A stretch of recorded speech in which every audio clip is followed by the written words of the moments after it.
Okay, so I have a big question to open up this video, and it's a very simple question. Is there even any doubt? That's it. Plain and simple, is there doubt? Because, obviously, I am assuming you read the title, you saw the thumbnail of this video. Today we're talking about the Montreal Canadiens, and we are talking about Mr. Tuesday Night Hat-Trick himself, Patrik Laine.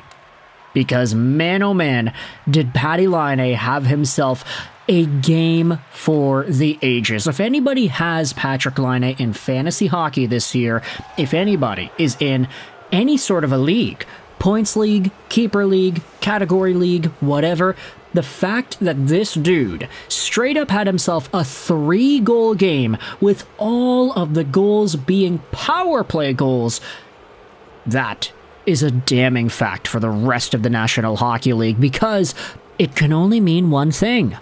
Patrik freaking Laine is back, everybody. And ultimately, this video commentary is going over a very basic question that I think most Canadiens fans in their hearts have an answer for, and maybe a lot of that has to do with recency bias, and by recency bias, I mean literally looking at a sample of yesterday. But for a Montreal Canadiens team that, as we had spoken about in yesterday's morning segment, was at a new low point for the franchise, fans talking about ridiculous things, doomer mindsets, cynicism throughout Montreal Nation, the best thing the Montreal Canadiens could have done for their fans was accomplished yesterday.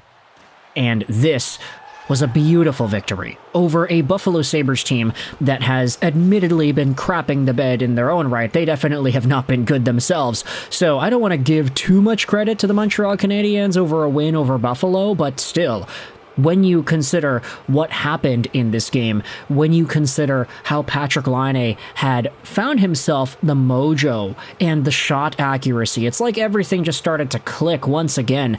3 power play goals, all one-timers on the same side, various players passing it to him, whether that's Suzuki or Caulfield or whomever else.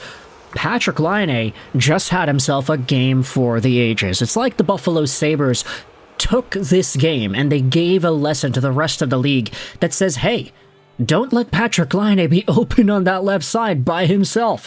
I get it, it's a penalty kill, so they only have 4 guys to Montreal's 5, but the amount of time and space that Laine was given, you can't be doing that to this dude. He's got that Alex Ovechkin one-timer on lock, and he scored 3 beautiful goals as a result. All of Patrik Laine's goals this season have been on the power play. He's got 6 goals in 7 games played, on pace for 50 goals, assuming he plays a total of 58 games on the season. Would that be like the lowest amount of games played required to get a 50-goal year in the modern era, at least? And I had to end that thought because, yeah, no, the Wayne Gretzky 50 and 39 is gonna be tough to beat in that respect, but still, 50 freaking goals Patrik Laine is on pace for, despite the fact that he missed 2 months. But of course, we've been glamorizing the game from yesterday. We've been talking about the goals, we've been talking about the things that Laine does well, but we haven't necessarily spoken about the question that is in this video's title. What is the future of Patrik Laine? If you take a look at his entire profile, he's signed on till the end of next season, making $8.7 million a year. Maybe it's a little bit too early to talk about things like this. Oh, what's going to happen in 2026 when the Montreal Canadiens have to either re-sign this dude or they let him go to the market? I think a lot of Habs fans are in that mindset where it's like, look, he's not going to go out there and get $8.7 million a year on his next deal. Part of the reason he got that was because he was a lot younger and he was a lot more consistently productive. Nowadays, it's great that he's got this 50-goal pace and everything, but you gotta remember, the past 2 games before yesterday's Buffalo hat-trick, a lot of folks were talking about Laine and saying that he had lost a little bit of a step, how this was going to happen, the growing pains after having such a long amount of time off, and eventually coming back and having a hot start. You're not going to be hot the entire time. So, the fact that Laine went through just a few games where Canadiens fans could agree that he wasn't playing great before bouncing back with his hat trick, I think that's more of an indicator as to where Laine is developmentally and how he is a great hockey player. He is very talented. I am not going to dispute that, but the sample size is so small that we can't necessarily come to any conclusions here. And so ultimately, it's going to boil down to what Laine eventually figures out for himself over the next year and a bit, whether or not he gets 50 goals on the season, which I'm going to assume he probably doesn't. I mean, it'd be nice if he scores a hat trick a game and he gets a continuous goal per game pace for the rest of the year, but that's really unlikely for anybody, to be honest. If he, however, finishes with, let's say, 30 goals in 50 games played, that'd be great. That's a fantastic season, and if he uses that to have a really stellar 2025-2026, a full 82-game season where maybe he does hit 45, 50, 55 goals, if he even gets 60 or 65, if things go absolutely out of this world, bananas, bonkers, crazy for Patty Laine, and he breaks a 60-goal mark, then okay, maybe he will get something around or higher than his $8.7 million marker right now.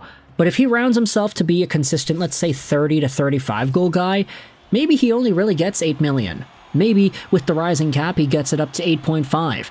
Part of the reason his 8.7 was seen as a valuable contract back when it was signed was because he was so young and there was always upward potential there. Not that there isn't anymore, but Laine will be 27 by the end of this season, and by the end of next, he'll be 28. This is sort of the territory where players hit their quote-unquote primes, and so if he gets to a point where he's a 40-goal, 40-assist player, I don't necessarily know if Patty Laine breaks past that and becomes better as 2026 goes along and beyond. Also, there is that idea that says, hey, Nick Suzuki is making X amount of dollars, Cole Caulfield's making X amount of dollars, do you want to give Laine more money than those two? Ultimately, if Laine is scoring points and he's getting power play goals like crazy, you're probably going to see an uptick in point production from Suzuki and Caulfield, which would, in a way, set some sort of an upper limit as to what the Canadiens could offer players. And honestly, just from my subjective personal opinion, this is not something that you have to agree with, but from the way that I'm looking at it, just as a fan of the game, Patrik Laine seems so happy in Montreal. The way that the fans are reacting to him, he had spoken yesterday about the cheers from his hat trick.